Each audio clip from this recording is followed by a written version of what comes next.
On the shoreline at Prestwick Beach, 14 years ago this month, the body of a Swedish woman was found face down in the sand.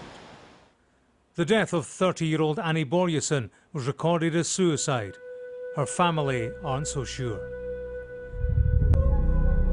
An 8-part investigation by the Sky News podcast series StoryCast has looked into the life and mysterious death of Annie Borjesson.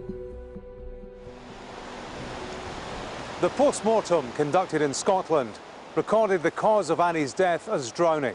There were minor injuries on her body, but police were satisfied they had been caused by coming into contact with rough objects in the water. It was only when Annie's body was returned to Sweden that undertakers made a discovery that shocked her family.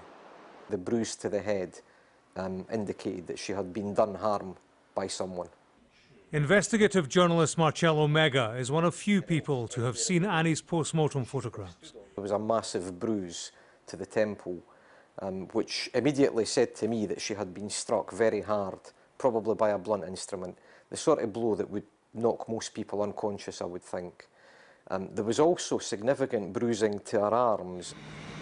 On the day she was last seen, Annie had travelled to Prestwick Airport from Edinburgh, where she lived. She had her passport and entered the airport terminal building, but left without buying a ticket. Standing by the water's edge and looking out to sea. Andrew Montgomery told police at the time he thought the figure he'd seen on a distant shoreline was a woman. 14 years on, his reflections don't fit the conclusion it was Annie. It's really on reflection.